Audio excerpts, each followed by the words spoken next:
By the winter of 1886, the northern plains had become a country measured not by what men felt, but by what they lost. Cattle dropped mid-stride along frozen creek beds. Fence posts cracked apart from the inside out. Whole homesteads were discovered in spring with their doors still latched from within, the people inside no warmer than the prairie around them. Silas Marrow, a 41-year-old homesteader east of the Powder River in eastern Montana, had buried enough of his own livestock that autumn to understand exactly what the coming season meant to ask of him. 8 months had passed since his wife Hannah had been taken by the fever that swept through the small holdings along the tongue, leaving him alone on a quarter section he had once meant to fill with children.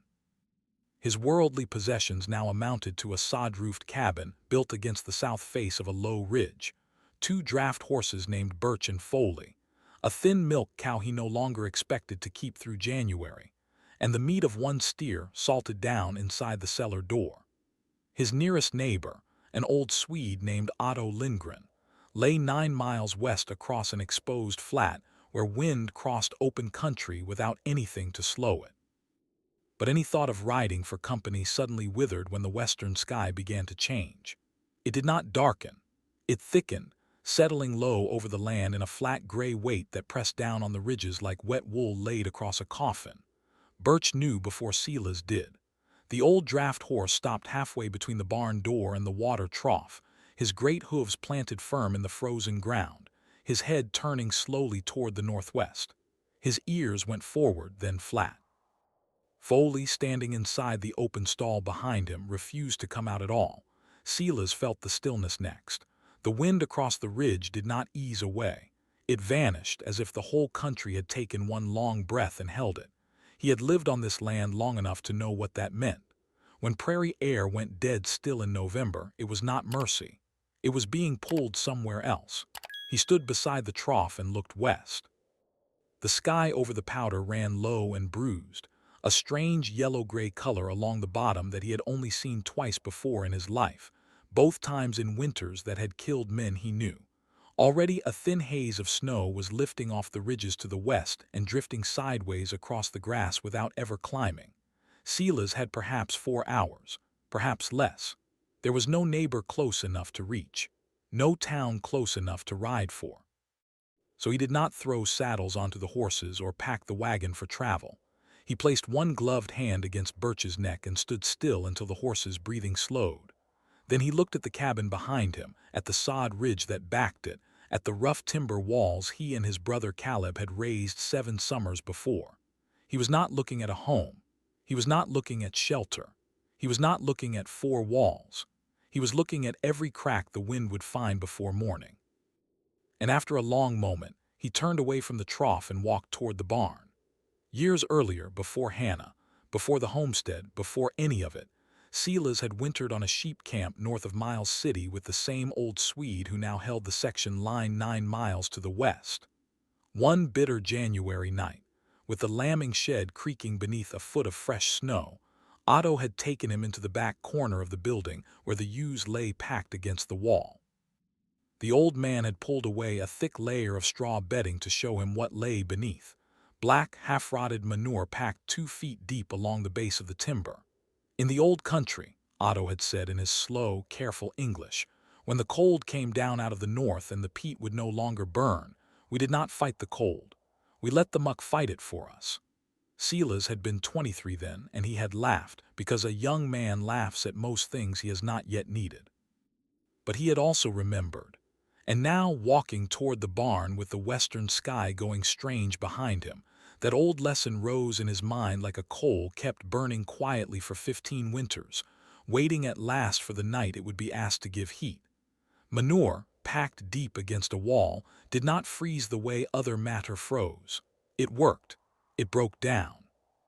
It generated its own slow warmth from the inside out and laid hard against timber. It formed an insulating layer thicker and warmer than any chinking he could mix in the time he had left.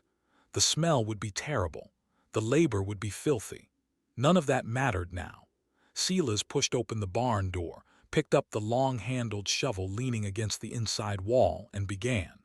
The barn floor had not been mucked out in 3 weeks. Silas had meant to do it the morning Hannah's brother arrived from Bismarck with the news of her sister's passing, and then again the morning after, and then somehow the days had folded over each other the way grief folded days, and the manure had simply built up beneath the stalls in dark wet layers tamped down by hoof and time. Now, standing in the dim light slanting through the barn door, he understood the strange mercy of his own neglect. 3 weeks of accumulated muck. Half-rotted, packed tight, still giving off the faint mineral heat that came from inside any pile deep enough to work on itself. He drove the shovel down hard. The blade bit through frozen crust on top and sank into the warmer dark beneath. Steam lifted into the cold air the moment he turned the first scoop. Silas filled the wheelbarrow without pausing, pushed it out into the yard, and dumped the load against the north wall of the cabin where the wind would strike first. Then he went back for the second load, and the third, and the fourth. The work had a brutal rhythm to it. Bend, drive the blade, lift, turn, walk the load to the cabin, dump, return. His shoulders began to burn before he had moved a tenth of what he needed. His breath rolled out in heavy white clouds that hung suspended in the still air without drifting anywhere at all. That stillness frightened him more than any wind would have. Stillness meant the storm was still pulling. Stillness meant he had time he could not yet feel slipping away. Otto's voice came back to him as he worked. Not the lesson itself, but the way the old Swede had spoken that night in the lambing shed, low and careful, as a man speaks who has buried people for reasons that could have been prevented. The muck does not freeze. The muck does not stop. The muck only asks to be packed close enough. Silas had been young then. He had not understood that what Otto was really teaching him was not a method but a principle. Cold did not enter a wall the way men imagined. Cold did not push through timber like a hand pushing through curtain. Cold seeped. Cold found seams. Cold worked along the grain of any board ever sawn, and along the joint of any chinking ever mixed, and along the base of any sill ever set against unfrozen ground. Manure stopped seeping. That was its whole gift. Packed deep and packed wet, it held heat the way a pond held heat in the first days after autumn, slowly, reluctantly, but long enough to matter. By the time the sky west of the ridge had darkened another shade, Silas had piled nearly a third of the barn's accumulated muck against the north wall of the cabin. The heap rose almost to the lower edge of the single small window. He stepped back, breathing hard, and looked at what he had built. It was not enough. The wall ran 15 feet long, and the pile only covered the central third of it, and the east and west corners of the cabin remained completely exposed, where the wind would curl around and find its way along the bottom courses of the timber. He picked up the shovel again. Foley watched him from the open stall. The milk cow watched him from the small lean-to off the south side of the barn, and Birch stood unmoved in the yard, head still turned toward the northwest like a compass needle that had found something and refused to look away. Silas glanced at the old draft horse once briefly and understood that the animal was telling him exactly how much time remained. He did not know how he understood that. But after 15 years of working horses through prairie weather, a man came to read certain things the way another man read a watch. He moved faster after that. The barrow squealed in the cold. The shovel rang against frozen ground each time he scraped along the bottom of the pile. His back began to ache in a deep, settled way that he knew would not leave him for days, but the pile against the north wall kept growing, and now he started carrying loads to the east corner as well, packing the muck hard against the timber with the flat of the shovel blade until it began to take the shape of the wall itself. Then the first gust came. Not strong. Just a small breath of moving air, cold enough to slice through his coat sleeve where it met his glove. Silas felt it on his wrist and stopped working for the space of one heartbeat. The storm had remembered him. He bent back to the shovel. The second gust came faster than the first, and the third faster still. Within an hour the stillness had broken entirely, and a thin, steady wind had begun to move down off the ridges to the west, carrying with it the first dry pellets of snow that hissed against the side of the cabin like sand thrown from a bucket. Silas worked through it without lifting his head. He had moved past the point where weather mattered to him as weather. Now it only mattered as time. The north wall was finished. He had packed muck against it from the foundation stones up to the lower edge of the eaves on the central span, and tapered it down toward the corners where the depth thinned but never broke. The east corner he had banked nearly 4 feet deep. The west corner still needed work. He pushed another load around the cabin and dumped it hard against the timber, then pressed it flat with the back of the shovel until it began to mold itself into the joint between the sill log and the frozen ground beneath.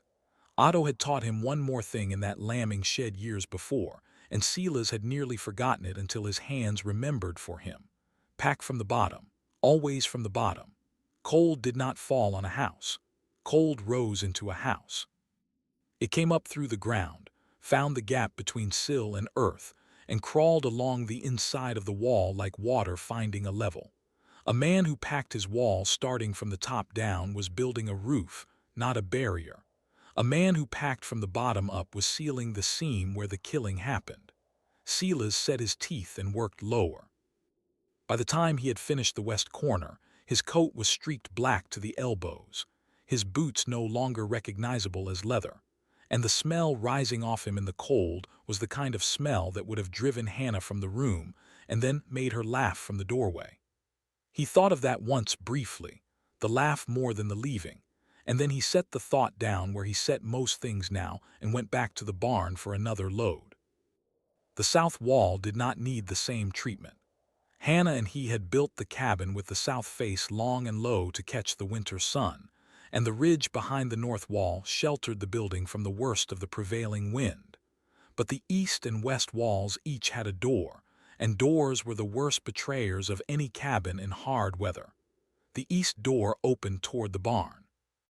The west door opened toward nothing in particular, a leftover from the original cabin plan that Hannah had insisted on keeping, because she liked to open it on summer evenings and watch the light fail over the flat country. Silas had not opened it since June. He banked muck against it now from the outside, pile rising against the planks until only the upper third of the door remained visible. He would not be using that door until spring. The east door he left clear, banking the muck only along the sill and the lower hinges, because Birch and Foley and the cow still had to come in, and they had to come in soon.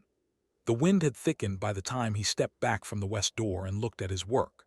The pellets of dry snow had given way to larger flakes now, the kind that did not melt on a man's sleeve but simply gathered there in dry white grains. Visibility along the ridge had begun to close.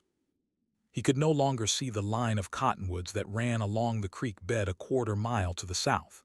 The barn door, 50 paces away, was beginning to blur at its edges. Silas turned toward the animals. The cow came first. She was the weakest, and she would not last the night in the lean-to. He led her by the rope halter across the yard and through the east door of the cabin, into the small interior space where Hannah had once kept her loom. The loom was gone now, traded the summer before for medicine that had not worked. The space stood empty.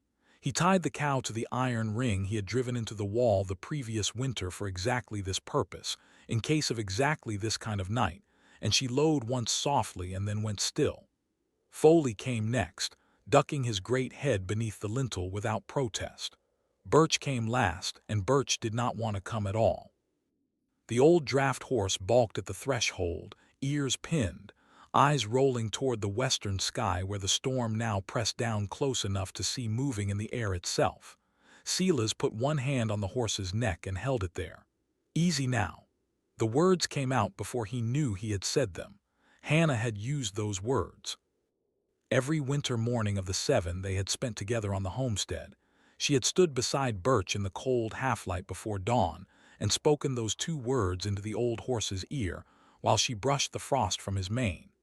Silas had teased her about it once, in the first year, asking what good it did to whisper to a draft horse. She had looked at him over the brush and said only that the horse knew her voice, and that was enough reason for both of them. He had never teased her about it again. Now Birch lowered his head and stepped through the threshold. Silas closed the east door behind him and dropped the heavy timber bar into its iron brackets. The sound of the bar settling into place was the loudest sound the cabin had held in months, and for a moment he stood with his hands still on the wood and listened to the inside of his own house. Foley shifted in the main room. The cow breathed slowly in the corner where the loom had been. Birch stood by the cold stove, the great barrel of his ribs rising and falling in long, quiet pulls. The cabin smelled of animal warmth and old smoke, and the faint, clean cold that had ridden in through the door before he could close it. Outside, the wind had begun to rise in earnest.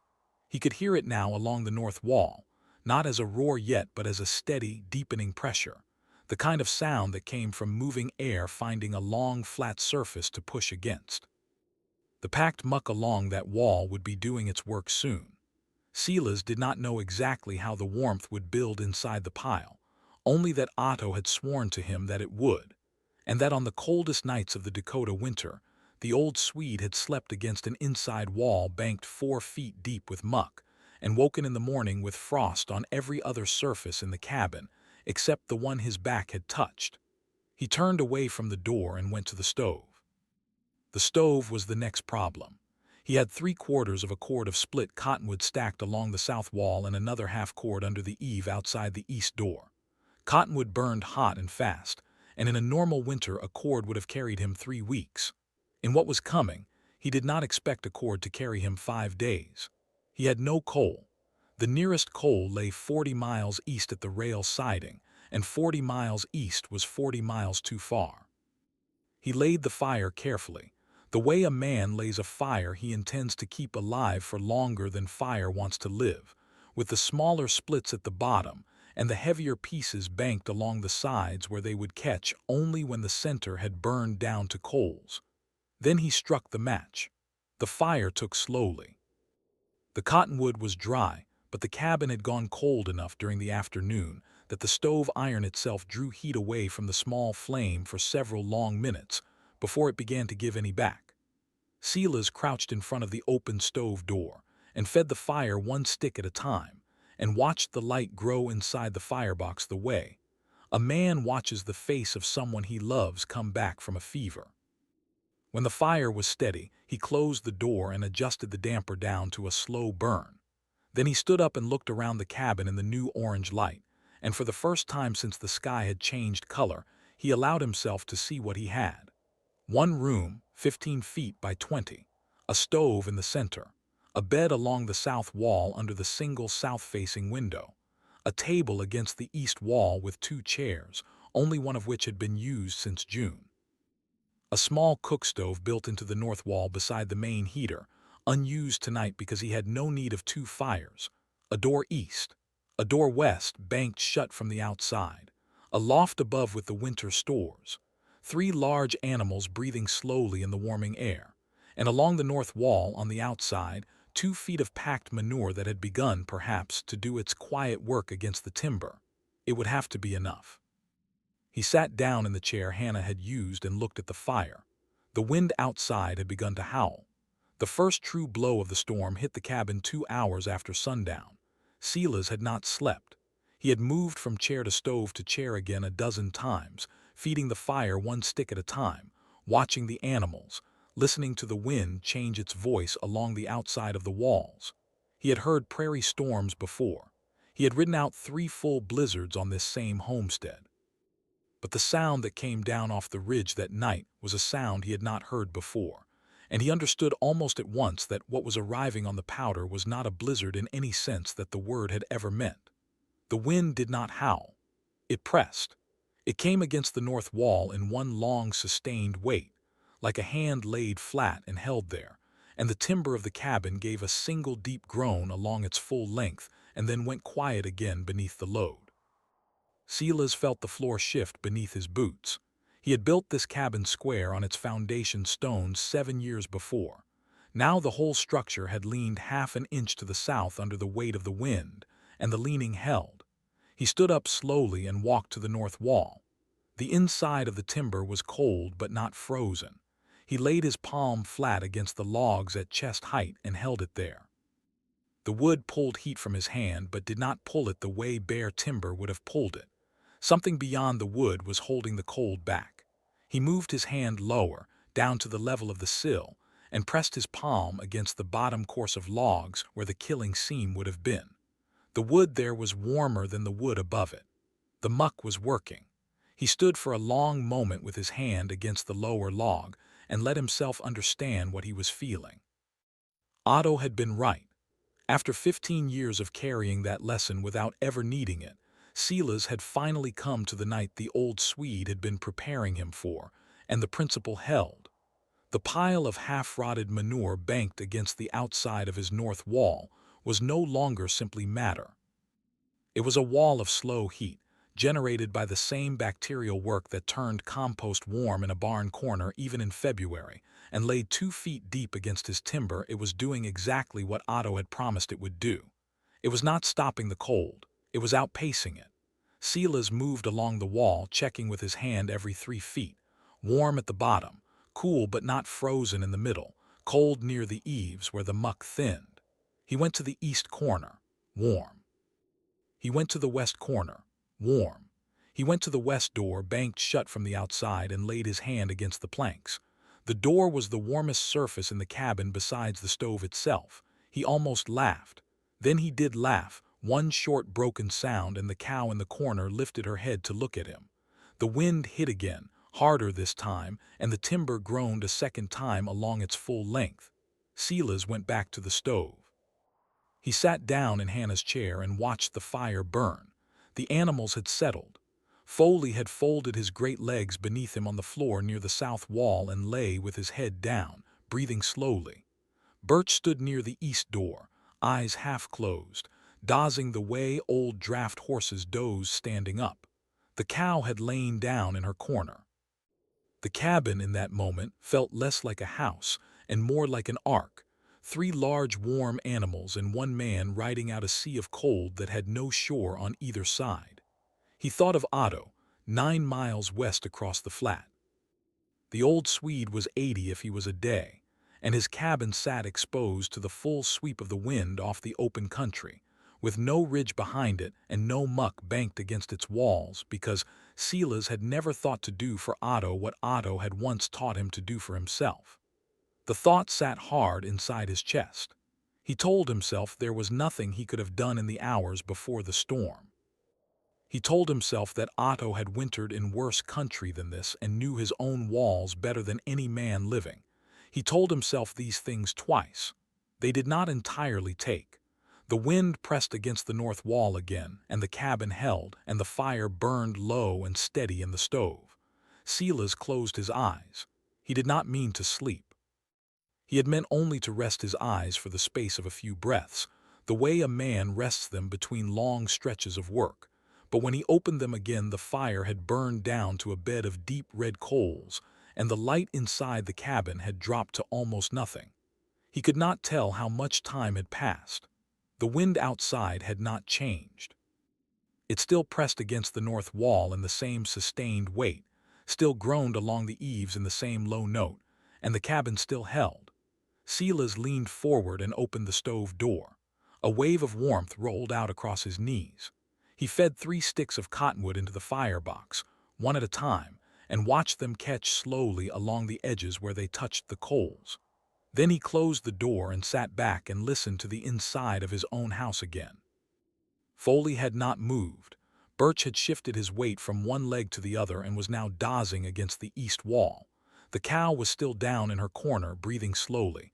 Nothing in the cabin had changed, but something outside had, and Silas understood after a moment what it was. The pressure against the north wall had grown deeper. The wind had not slackened, it had thickened. The storm was no longer simply moving past the cabin, it was building against it. He stood up and went to the south window. The glass was thick with frost on the inside, and he scraped a small clear circle with the edge of his thumbnail. There was nothing to see. The world outside the south window had become a single moving wall of white, and the white moved so steadily and so densely that it was no longer possible to tell where the snow ended and the sky began. He could not see the cottonwoods. He could not see the barn. He could not see the woodpile under the east eave, 15 feet from where he stood. The drift, he realized then. The drift was building against the north wall on top of the muck. He understood at once what that meant, and he understood it not as a danger but as a gift. Snow piled deep enough against any wall became insulation by its own weight. The drift growing against the north side of his cabin was burying the manure he had banked there, and the snow itself was now adding its own layer of slow heat holding above the muck. 2 feet of half-rotted manure, packed hard against the timber. Above that, however much snow the storm chose to give him. The cabin was no longer simply a building standing on the prairie.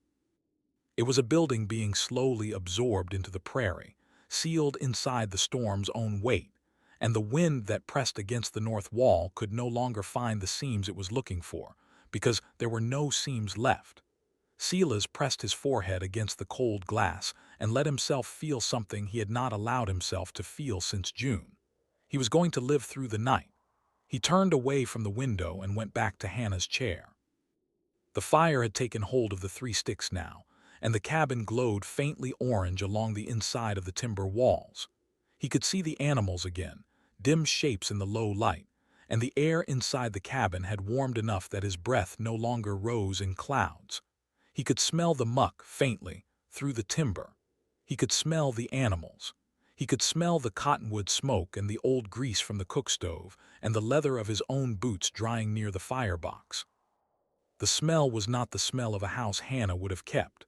It was the smell of a place where things were staying alive, and after 8 months of a house that had smelled mostly of nothing, the change inside his chest was difficult to name. He thought of Otto again. He could not stop thinking of Otto. 9 miles west, with no ridge to break the wind and no muck banked against his walls. Silas got up and walked to the east door and laid his hand against it. The door was cold, but the cold was the cold of a door, not the cold of a door opening into a storm. He could not have opened it if he had wanted to. The drift outside would already be banked against it past the latch, and beyond the drift the wind would have taken him off his feet inside 30 paces. He stood there with his hand on the door for a long moment, and then he turned away and went back to the fire. There was nothing he could do for Otto tonight. He would have to hope the old man had been preparing his whole life for exactly this. The night went on. Silas did not measure it. He fed the fire and he sat in Hannah's chair and he listened to the wind, and at some point he stopped trying to know what hour it was because the knowing did not change anything. The cabin held. The muck held. The drift outside kept rising. He could hear the difference in the sound of the wind against the north wall now, the way a man hears the difference in a creek when it freezes over from the top down. The wind was no longer striking timber. It was striking snow packed against timber, and the sound came back to him muffled and far away, as if the storm itself had moved a little further from the cabin even while it grew stronger. Sometime in what he guessed was the deepest part of the night, the cow began to shiver. Silas noticed it because the shivering set the rope halter jingling faintly against the iron ring, and the sound carried through the cabin in the otherwise unbroken hush of animal breathing. He got up and went to her corner and laid his hand against her shoulder. She was cold. Not freezing, not yet, but the warmth had gone out of her hide in a way that worried him, and he understood that the milk cow, smaller and thinner and already weakened by the autumn, was not holding heat the way the 2 draft horses were. He went to the bed along the south wall and pulled the heavy wool blanket off the mattress. It was the blanket Hannah had brought with her from Ohio when they married, the one her mother had woven the winter before the wedding, and Silas had not touched it since the morning he had laid it across her body the day she died. He had meant to bury her in it. Her sister had stopped him at the last moment, saying that a blanket like that belonged with the living, and Silas had folded it back onto the bed and not touched it since. He carried it to the cow and laid it over her back. He smoothed it down along her flanks with both hands. The wool settled into the curve of her body and she gave one long shuddering breath and went still. After a moment the shivering eased. Silas stood beside her for a little while longer with his hand resting on the blanket, and then he went back to the chair. The fire had burned down again. He fed it. He thought, sitting there, about how strange a thing survival was. A man spent his whole life planning against the wrong dangers. He bought good rifles against wolves that never came. He laid in flour against famines that never arrived. He built strong roofs against rains that fell on someone else's fields. And then one night the real danger came, and it was nothing he had ever planned against, and the things that saved him were the things he had nearly forgotten he knew. A lesson taught by an old Swede in a lambing shed 15 years ago. A wife's habit of speaking gentle words to a draft horse. 3 weeks of unmucked stalls because a man had been too tired with grief to clean his barn. A wool blanket too heavy with memory to use, kept on a bed it could now be lifted from. None of it had been planning. All of it had been there. Silas rested his elbows on his knees and let his head hang forward and let himself, finally, think about Hannah. He had not let himself think about her properly in weeks. He had thought of her in the way a man thinks of a wound, around the edges, never directly into the center, because the center was a thing he had decided he could not afford to look at if he meant to keep on living through the autumn. But the cabin was warm now, and the storm was outside, and the animals were breathing slowly in the low orange light, and there was no work left to do until the fire needed feeding again. He thought of her standing at the south window in June, watching the cottonwoods come into leaf. He thought of her laughing the time he had slipped in the mud behind the barn and stood up looking exactly the way he looked now, streaked black to the elbows and worse below. He thought of her teaching him, in the second year, how to make biscuits the way her mother had made them, and how she had laughed again when his first batch came out flat as river stones. The fire popped once in the stove. Outside, the wind kept pressing against the cabin, and the cabin kept holding, and the night went on. Sometime before dawn, the wind changed. Silas felt the change before he heard it, a small shift in the pressure against the north wall, the way a man feels the tide turn even when he is not looking at the water. He lifted his head from where it had settled against the back of Hannah's chair and listened. The deep sustained press that had held the cabin all night had begun to loosen. The wind was still moving outside, still strong, but it had begun to move in gusts again instead of one long wait, and the gusts came at intervals now with quiet between them. The storm was passing. Not gone. Not yet. But passing. He got up and fed the fire. The cottonwood pile along the south wall had dropped to half what it had been at sundown. He had burned through more wood than he had meant to, but the cabin had held its warmth through the worst of the night, and there was wood enough left to get through another day if he was careful. He sat back down in the chair and watched the fire take hold of the new sticks and thought about what dawn would show him. Dawn was a long time coming. When the first thin gray light began to leak through the frost on the south window, Silas got up and went to look. He scraped the glass clear again with his thumbnail. The world outside had been remade. The cottonwoods along the creek bed were gone, buried to their lower branches in drifts that ran in long, smooth curves across the south face of the ridge. The barn, 50 paces away, was a low white mound with only the peak of its roof showing above the snow. The woodpile under the east eave had vanished entirely. The yard between the cabin and the barn no longer existed as yard. It existed as a single unbroken slope of white that ran from somewhere near the eaves of the cabin out across the flat in the direction of country he could no longer identify. The wind was still moving, but the snow was no longer falling.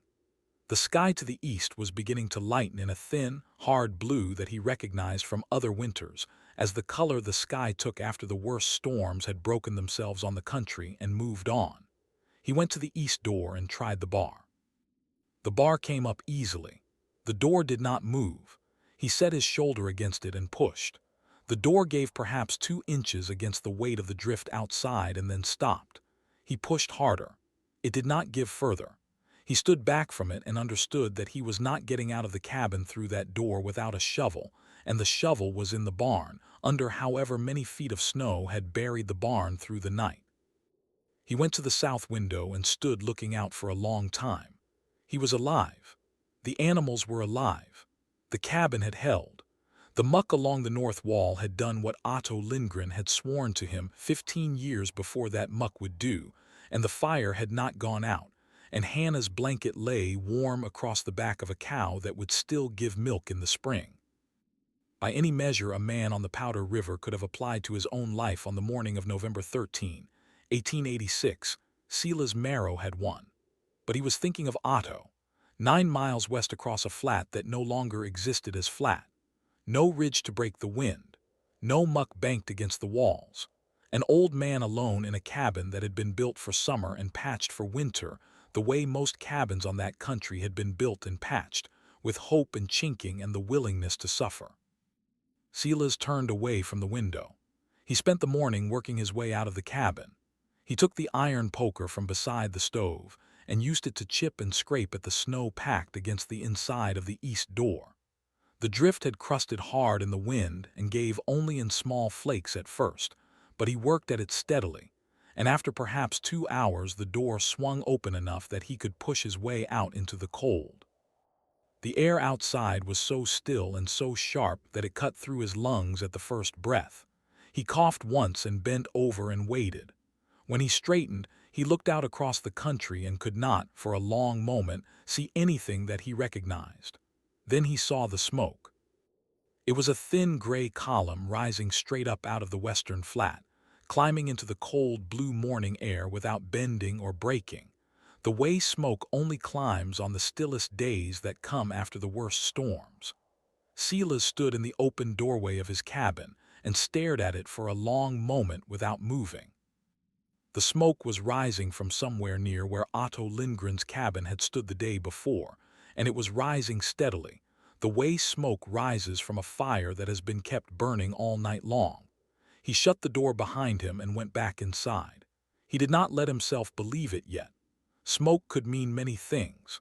Smoke could mean a cabin still standing and a man still alive inside it. Smoke could also mean a cabin collapsed beneath the weight of snow with the stove tipped and the timbers smoldering.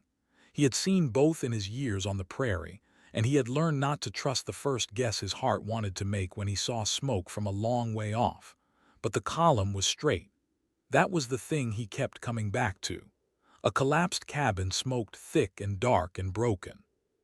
A cabin still holding its roof and its walls, and its stove sent smoke up the way Otto's smoke was rising now, in one clean line that climbed until it disappeared into the high cold air above the country. Silas put on his second coat over the first. He pulled Hannah's wool scarf, which he had not worn since her funeral, down off the peg by the east door and wrapped it twice around his face. He took the long-handled poker from beside the stove and the small hand axe from the shelf above the wood box, because he did not know what he would find when he got there, and a man who walked 9 miles across drifted prairie in November ought not to walk it empty-handed. Then he looked at the animals. Birch lifted his head. The old draft horse had been watching him from beside the east wall, and now the great dark eyes followed him across the cabin the way they had followed Hannah every morning of 7 years. Silas could not take him. The drifts outside would be over a horse's chest in places, and Birch was old, and there was no telling whether the trail he meant to break would be one a horse could follow at all. He would have to go on foot. He would have to leave the animals in the cabin with the fire banked low and the door barred behind him, and he would have to come back before the fire died, because if he did not come back, the animals would freeze inside the walls he had spent the previous day saving them with. He banked the fire carefully. He set 4 heavy splits across the coals and adjusted the damper down until the firebox glowed deep red but did not flame. The fire would hold for 6 hours, perhaps 7, perhaps 8 if the cabin held its heat the way it had held it through the night. He filled the cow's water bucket from the kettle on the stove. He laid one more flake of hay in front of Foley and another in front of Birch from the small store he kept inside the cabin against exactly this kind of weather. Then he stood in the middle of the room and looked around it one more time. "Easy now," he said to Birch. The old horse did not move his head, but the dark eye nearest to Silas blinked once, slowly, the way Birch had always blinked when Hannah spoke to him. Silas went out the east door and barred it behind him from the outside with the iron pin he had set into the timber for exactly that purpose 7 years before when he had built the cabin against a country he had only begun to understand. The walk took him most of the day. The drifts ran in long curving ridges across the flat, and in the troughs between the ridges the snow lay only knee-deep, but on the crests it ran to his waist and in places to his chest, and he had to break the crust with the poker before he could push through. Twice he stopped to rest and could not, at first, tell which direction he had come from. The country had been erased. There were no fence lines, no trails, no creeks visible beneath the snow. Only the column of smoke ahead of him, still rising, still straight, still climbing into the cold blue sky above the western flat. He kept walking toward it. He reached Otto Lindgren's cabin in the last hour before sundown. The cabin was nearly buried. The drift along its north and west walls had risen above the eaves, and only the south face and the stovepipe rising from the center of the roof remained clear of the snow. The smoke still climbed steadily from the pipe. Silas stood at the edge of what had once been Otto's yard and let himself look at the smoke for a long moment before he called out, "Otto!" His voice did not carry the way he expected it to. The country had gone so still after the storm that the air seemed to absorb the sound and give nothing back. He cleared his throat and tried again, louder. "Otto Lindgren." There was a long silence. Then, from somewhere inside the buried cabin, a slow voice answered him in the careful English Silas had not heard in 3 years. "Who is out there in the cold?" Silas laughed. The laugh broke something open in his chest that he had not known was still closed, and he laughed harder, standing alone in the snow outside the buried cabin of a man he had been certain all morning was already dead, and the laughter went on longer than he meant it to. "Silas Marrow," he called when he could speak again. "From the powder." There was another silence, shorter this time. Then the south door of the cabin began to move. It moved slowly, with great effort, and Silas understood after a moment that Otto was shoveling out from the inside with whatever he had to hand. Silas waded through the last of the drift to the door and began shoveling from the outside with the iron poker, and after perhaps a quarter of an hour the door opened wide enough for an old man to step out into the cold. Otto Lindgren was 82 years old that winter. He stood in the open doorway of his cabin wrapped in 3 coats and a fur cap that had belonged to his father in the old country, and he looked at Silas for a long time without speaking. Then he reached out one gloved hand and laid it against Silas's shoulder. "You came," the old man said. "I came. My walls held." Otto turned his head and looked back into the dim interior of the cabin behind him. "I packed the muck against them in October. I have been packing the muck against my walls every October since I was a boy, and last night was the first night in 50 years I have been glad of it without remembering my mother." Silas could not answer him for a moment. "You taught me," he said finally, 15 years ago, in the lambing shed north of Miles City." Otto looked at him. The pale eyes were watering in the cold. "I taught you. You taught me." The old man stood very still in the open doorway. Then he nodded once, slowly, and Silas understood that Otto did not remember the lesson at all, that the night in the lambing shed had been one night among 10,000 nights for the old Swede, and that the thing Otto had taught him in passing 15 years before had been kept and remembered and used by Silas because Silas had needed it and Otto had not known he was teaching anything. That was how it worked, Silas thought. That was always how it worked. A man passed a thing along without knowing he had passed it, and another man carried it for half a lifetime without knowing he was carrying it. And then on the one night when the thing was finally needed, it was there, ready, waiting, exactly as it had been laid down. Hannah's words to a draft horse. Otto's muck against a wall. A wool blanket too heavy with memory to use until the night it had to be lifted. The cold had not asked any of them to be ready. The cold had only come. And what saved a man was not what he had planned for. What saved a man was what he had been given, by people who had not known they were giving it, in moments he had not known he would remember. He helped Otto back inside the cabin. He stayed the night. In the morning he walked back across the country to his own cabin and found Birch and Foley and the cow still alive inside the walls he had banked, and the fire still burning low in the stove, and the smell of muck and animal warmth filling the small room the way it had filled it through the storm. He fed the fire. He stood at the south window and looked out at the country. The cold went on. He went on with it.